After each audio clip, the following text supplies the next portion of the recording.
即係今時今日識我嘅朋友咧，可能因為我教溝通啦嚇，佢哋會假設我就係年輕嘅時候已經一個好多嘢講啊，好能言善辯嘅人啦，但係絕對唔係嘅。我年輕嘅時候係唔係好講嘢嘅，咁同埋即係 not to mention 你叫我哇突然間出嚟同好大班人講嘢，咁我屋企係單親家庭出身嘅，我有兩個姐姐啦，咁我自己細路啦，咁媽媽都好忙，基本上出去做緊事啦，揾工啊，或者即係幫緊屋企賺錢啊！如果你問我細個有冇咩理想，有冇咩嘅宏願咧，係完全冇嘅嚇。即係我諗喺屋企打下機啊，可能落去球場打下波啊，咁就係咁，即係渾渾噩噩咁啊一段時間嘅啦。咁我最多溝通嘅人就係可能係遊戲中嗰啲角色啦。咁我年輕嘅時候咧係好多青春痘嘅，咁但係當時實質見到咧就係皮膚好紅，好多嘅瘡瘡出咗嚟。咁當時嗰階段係令我個人係好自卑嘅。我講嘢望唔到人啦。以前我唔知嘅，我記得有一次我突然間同我舅父講嘢咧，佢話：點解你講嘢唔望人嘅？咁嚇係咩？我講嘢冇望人嘅咩？一路都係成日可能喺街度行就耷地頭啦。甚至乎一個幾得意嘅經歷咧，係中學嘅時候啦，即係可能大家都經歷過啦，都會參加補習社噶嘛。我去過一個補習社咧，我曾經去完之後冇決定參加佢嘅課程咧。唔係因為個補習老師唔好，係因為咩咧？第一個補習社太光猛。我係好唔中意光猛，因為光猛咧好多人睇到我啊，特別我皮膚狀態咁，我係好避忌呢件事嘅。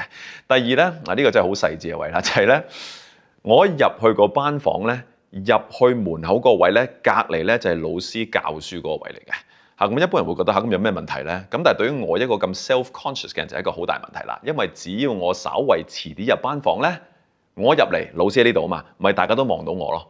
咁我係最唔中意人哋呢個目光嘅，因為人哋一望到我就覺得，哎呀，咁你梗係覺得我又，真係唔好睇啊所有嘢啦。咁所以後來我特登揀咗另一個補習社，可能個老師咧冇咁出名嘅，但有咩好處咧？佢入門口位唔喺前邊入，喺後邊入，咁亦都係咧個光線咧係比較柔和啲啦嚇，即係比較掂少少啦。咁所以咧當時我係一個好準時嘅學生嚟嘅嚇，唔係代表我係最乖嘅學生啊，因為我想確保咩咧？我係第一個入去，因為我要霸最後嗰個位。點解咧？因為入到嚟，我第一個入嚟冇人望到我；走嘅時候，我第一個走咧都冇人望到我嘅。如果諗翻轉頭啦，就係好多時候都係一個好拒絕嘅狀態，即係都會問下，即係點解我會咁嘅咧？人哋正常啊，點解我零零舍舍會咁嘅樣嘅咧？咁同埋好多忍受嘅狀態咯，即係我又咁，但係我又做唔到啲咩嘢，冇人幫到我喎。咁所以其實我諗我成個青年呢個時期或者細個時期咧，我都唔敢講話我好開心嘅嚇。咁但係望翻轉頭就係好多嘢就係自己未識得點樣去 deal with 咯。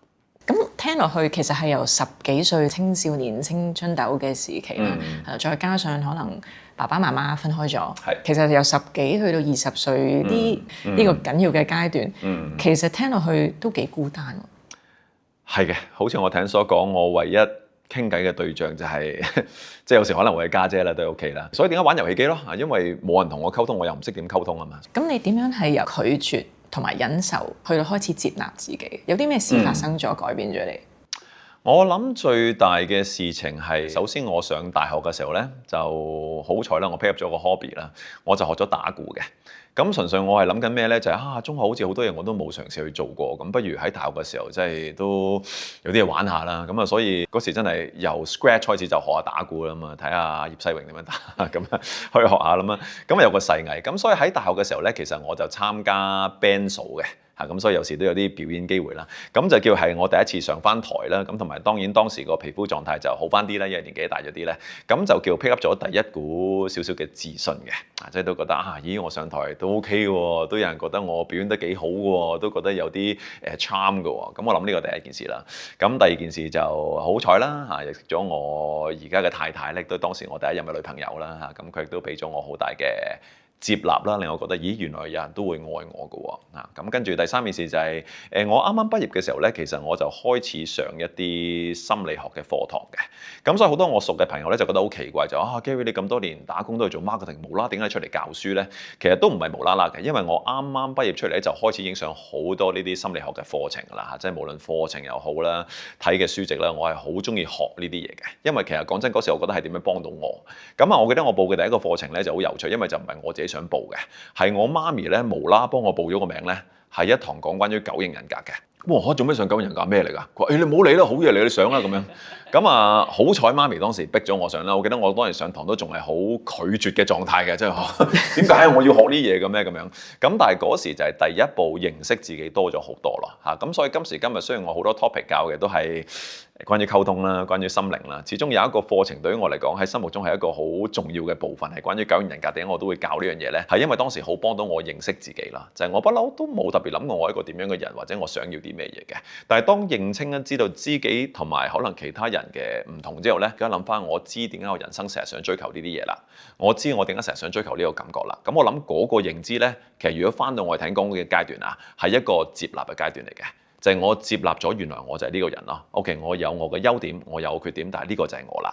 咁有咗呢個接納咧，就反而令我會更加坦然面對咧。好啦，咁面前如果我係呢個人嘅話嘅，有咩嘢最適合我去做？我做啲咩嘢能夠為我身邊嘅人創造更多價值咧？咁我諗嗰個轉折點開始上課啦，認識自己啦，同埋成長啦。